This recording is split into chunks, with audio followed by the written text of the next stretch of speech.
La porte Suatuongtu, de style étonnamment occidental, est percée dans une muraille carrée de 10 km, haute de 6 mètres et entourée de douves. Elle ouvre sur la troisième enceinte de la cité interdite de Hue, qui abritait les bâtiments administratifs du site. Quand monte le drapeau de la tour, quand tonne le canon sacré, alors retentit le roulement du tambour de Ngomon et s'ouvre la porte de la deuxième enceinte, la cité impériale, avec ses palais royaux et ses lieux de pèlerinage. Cette forteresse a été voulue par Jialong, premier empereur de la dynastie Nguyen, en 1802, sur des plans de style Vauban. Mais l'ensemble respecte également la philosophie et l'esthétique orientale, encastrée qu'elle est entre la rivière des parfums et la montagne appelée Écran Royal. La porte Ngomon ouvre sur la deuxième enceinte. Ici commence la cité impériale, réservée au roi et à ses proches. Ngomon, la porte du sud, est en forme de U et est percée de 5 passages. Le passage central, tapissé de pierre jaune, était la porte réservée au roi. Les mandarins passaient par les portes de droite et de gauche, et les soldats passaient par les portes des ailes. Quand s'ouvrait la porte, la reine et ses concubines avaient la permission de regarder à l'extérieur, à travers des fenêtres cloisonnées, depuis le pavillon de bois qui la surplombe. On traverse le pont aux eaux dorées qui mène à la cour d'Étrieux, ou esplanade des grandes salutations. Beaucoup de bâtiments sont encore en cours de restauration et il reste de grands espaces en ruine. Nous sommes dans l'axe nord-sud de la cité impériale, la route du roi. Juste en face, le palais Taihoa, ou palais de l'harmonie suprême, ou palais du trône. C'était le lieu des cérémonies publiques ou des réceptions de notables.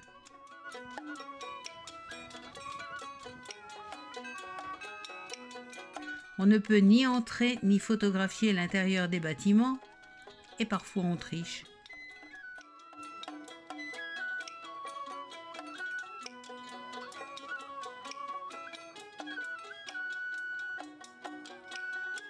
Dans la cour suivante se trouvait le grand palais, aujourd'hui disparu, réservé au roi, et de chaque côté de l'immense cour, 2 galeries de colonnades rouges destinées au passage des mandarins. C'est le cœur de la cité pourpre, fermée par 7 portes, strictement interdite à qui n'est pas directement allié à l'empereur. L'infraction était punie de mort. Il existe un vaste projet de reconstruction du Grand Palais qui aurait dû commencer en 2020. En continuant vers le nord, on croise un joli pavillon de repos, et puis la terrasse, le grand escalier et le jardin, qui sont tout ce qui reste du palais du roi Kaïdine. Le dragon qui surplombe cet escalier est là pour protéger les passants des éventuels mauvais esprits qui pourraient errer dans ces lieux. En s'écartant un peu de l'axe nord-sud, on entre dans un labyrinthe de ruelles, pavées de terre cuite, bordées de murs de briques qui cachent des jardins privés.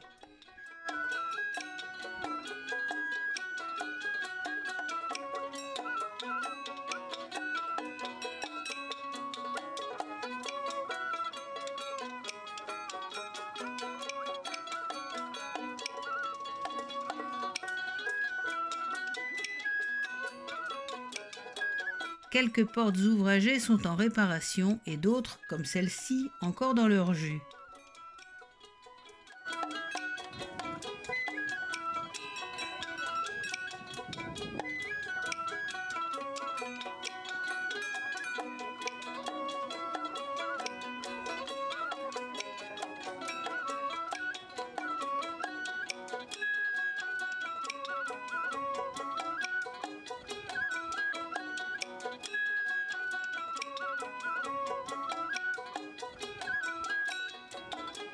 Le temple Trieux Thomieux, sur l'esplanade duquel jouent des musiciens, est de style Ming et il est dédié au culte de l'ancêtre originel de la dynastie Nguyen.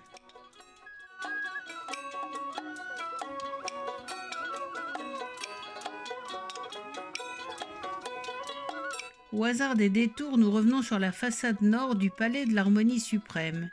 Toujours pas de photos, mais des escaliers décorés de serpents fabuleux sculptés comme souvent. On en a vu d'autres.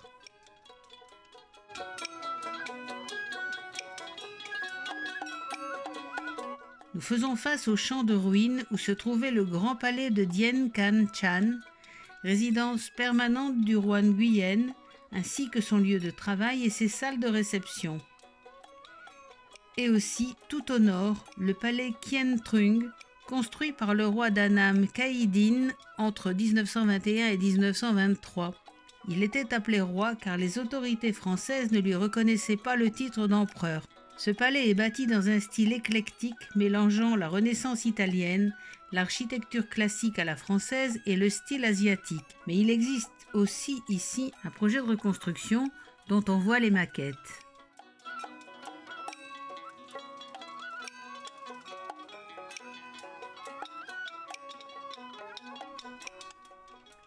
Les jardins du Nord-Ouest étaient l'espace privé réservé aux reines-mères et aux impératrices douairières. Elles y avaient leur palais, leur temple pour les dévotions et les lieux de réception pour les invités. Le tout entouré d'un ensemble de plantations et de bassins artificiels et soigneusement enfermés dans des petits enclos. L'effet est extrêmement esthétique. Mais d'après la carte, on est sorti de la cité pourpre pour rentrer dans l'enceinte impériale.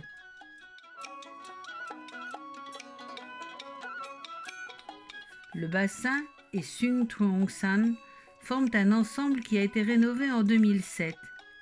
C'était à l'origine un palais et une composition de plans d'eau et de jardins d'une beauté telle que l'empereur Thieu-Tri le classait au 7e rang des paysages de Dieu.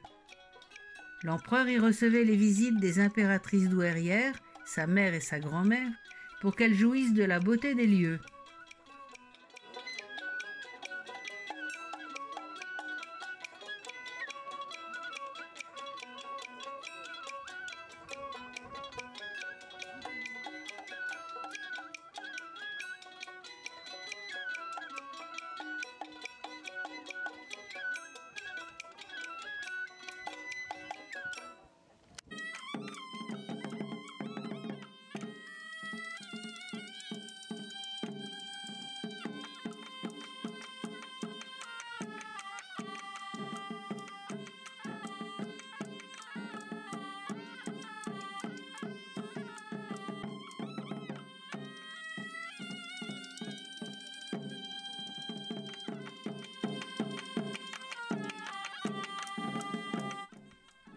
La pagode de Tuyeux a été érigée par le bonze Kuang-ki à la demande des eunuques de la cité impériale. Ceux-ci ne pouvant pas avoir d'enfants, les moines bouddhistes se chargeraient à leur place du culte des ancêtres.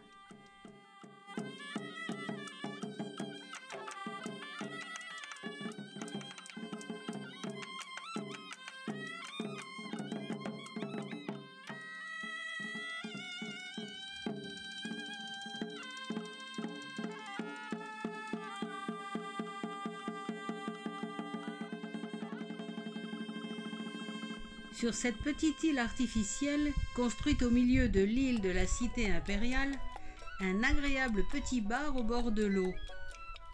Peu fréquenté mais situé dans un décor idyllique.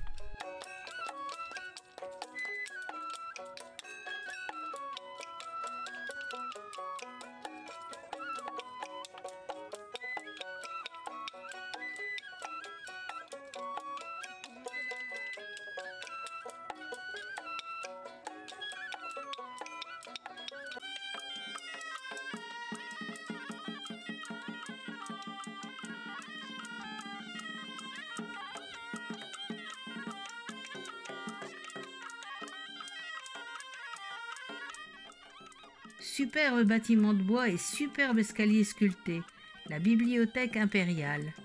Elle date de 1821 et est le bâtiment le mieux conservé de tout le site. Ses mosaïques sont exceptionnelles.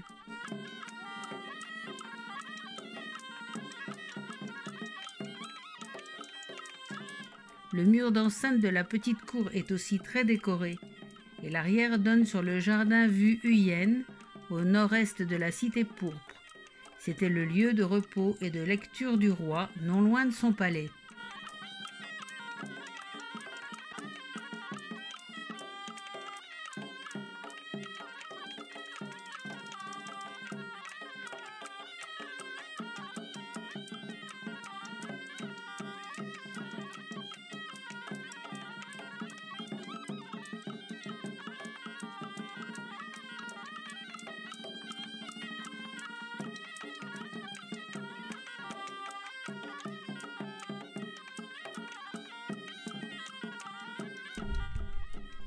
On se demande comment l'empereur se déplaçait dans ce labyrinthe. En chaise à porteur ?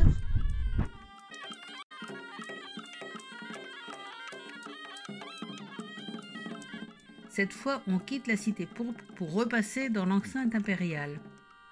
Quelques magnifiques portes dans le labyrinthe des jardins et nous revenons au Théotomieux, temple du culte dédié aux empereurs de la dynastie Nguyenne.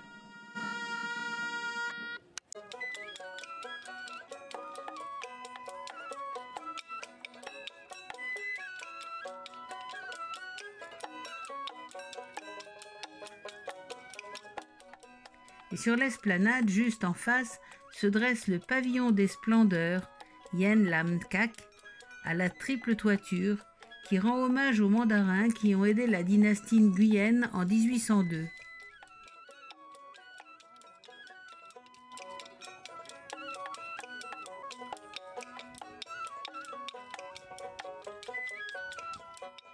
Devant la façade sont alignés les 9 cratères tripodes en bronze cuivré, fondus en 1835 par l'empereur Tsuudin.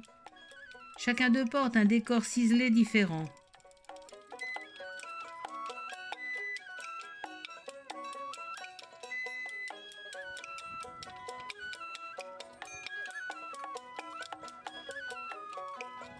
Retour dans la 3e enceinte, qui est maintenant une simple extension de la ville de Hue. La cité impériale de Hue a été bâtie tout au long du XIXe siècle. C'était un ensemble de bâtiments somptueux et un centre culturel très raffiné. La cité interdite a été entièrement détruite en 1885 par les Français qui massacrèrent, incendièrent et pillèrent la ville. Les palais, les archives et les bibliothèques furent réduits en cendres. Le Viet Minh compléta les destructions en 1947 et la guerre du Vietnam contre l'Amérique, qui se termina en 1975, acheva de détruire ce qui restait encore debout. La cité impériale est alors quasiment rayée de la carte. À partir de cette époque, la ville s'est repeuplée lentement et la cité impériale a été colonisée par les populations locales qui s'installèrent dans ses ruines. Entre 1975 et 1993, les Vietnamiens s'attaquèrent à la reconstruction de la cité interdite de Hue. Il fallut d'abord déloger les habitants qui avaient construit sur les ruines et relocaliser les anciens bâtiments disparus. La restauration de la cité impériale de Hue et de la cité pourpre est l'un des plus grands chantiers archéologiques mondiaux du XXIe siècle. Et en 1993, la citadelle intègre le patrimoine mondial de l'UNESCO qui lance les reconstructions. Le site est maintenant l'un des plus touristiques de l'Asie, mais le chantier est toujours en cours.